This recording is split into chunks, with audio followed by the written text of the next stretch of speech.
Alvin Lim siap ditembak mati demi keadilan. Teman-teman setanah air, nama saya Alvin Lim, saya adalah seorang advokat resmi dan tersumpah. Ya, dan hari ini saya disidangkan hukum acara yang melawan hukum. Ya, jadi teman-teman, ya kan, saya walaupun dikriminalisasi, saya datang. Ketika saya sehat, saya datang. Ya, tidak ada yang jemput paksa, tidak ada, saya datang. Tapi ketika saya sakit, saya dibilang tidak kooperatif. Jadi hakim ini seolah-olah dirinya adalah dewa, bisa mengetahui, melihat orang sehat atau tidak. Padahal sesuai hukum, yang menentukan seorang sakit atau tidak adalah seorang dokter. Mereka punya profesi, jadi nggak bisa ngelihat, kamu berdiri, kamu sakit, kamu sehat, oh kamu diabetes, oh kamu jantung, nggak bisa. Dokter itu dia lakukan ketika di depan sidang. Itu bahkan mereka bawa loh dokter dari rumah sakit Adiaksa, 3 orang tim, dan mereka bilang saya sakit, dan dokter sendiri yang bilang saya parah, dan akhirnya dibawa ke ICU di rumah sakit Adiaksa. Itu saya dibilang tidak kooperatif.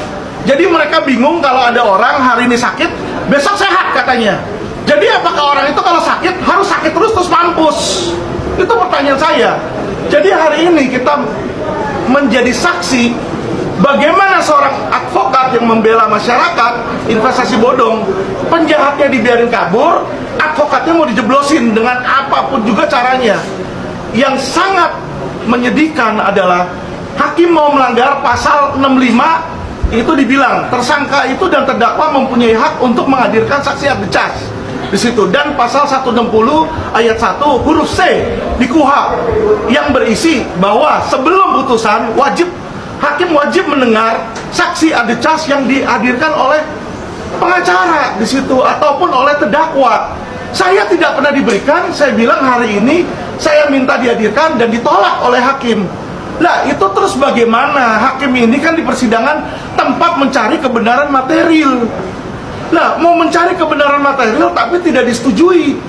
Nah, kalau memang caranya kayak begitu, nggak mau cari kebenaran, ya kan, nggak usah dituntut 6 tahun. Ambil aja pistol, suruh polisi, suruh jaksa, tembak mati aja Alvin Lim, nggak apa-apa. Saya serahkan nyawa saya untuk menegakkan hukum. Jadi saya keras, bukan karena saya lawyer yang tidak benar, karena saya melihat ada oknum mau melanggar hukum, terang-terangan di siang bolong. Apakah tidak boleh saya sebagai pengacara menegakkan KUHP? Itu yang bilang bukan Alvin Lim loh, yang bilang KUHP, Kitab Undang Hukum Acara Pidana. Kenapa KUHP itu dibentuk? KUHP dibentuk untuk melindungi hak asasi manusia, di mana seseorang ketika menjadi tersangka atau terdakwa, hak-haknya itu banyak yang hilang, teman-teman. Disitulah makanya hukum memberikan limitasi. Nah, sekarang Indri Surya bisa dilepasin dari penjara bebas demi hukum, penjahatannya dikasih privilege-nya. Masa seorang advokat yang sudah berbakti bagi masyarakat dan bagi para korban investasi bodong tidak mau diberikan hak untuk menghadirkan saksi yang meringankan saya? Lah terus apa yang mau dicari di dalam pengadilan?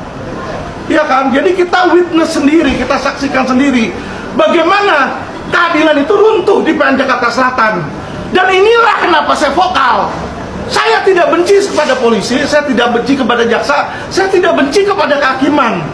Yang saya benci adalah oknum. Karena oknum inilah sampah yang merusak institusi yang kita cintai. Ya, Alvin tidak pernah berkhianat. Saya kalau mau kabur, saya bisa kabur ke luar negeri. Tidak kok, saya hadapin. Saya ditahan 9 bulan sampai lepas demi hukum. Apa saya pernah kabur dari penjara? Kok saya dibilang nggak kooperatif? Dan dibilang sudah diberikan kesempatan.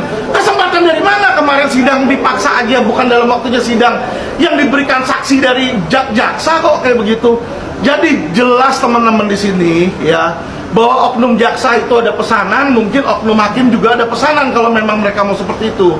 Dan bagaimana masyarakat bisa percaya sama pengadilan apabila pengadilan menegakkan hukum dengan cara melawan hukum?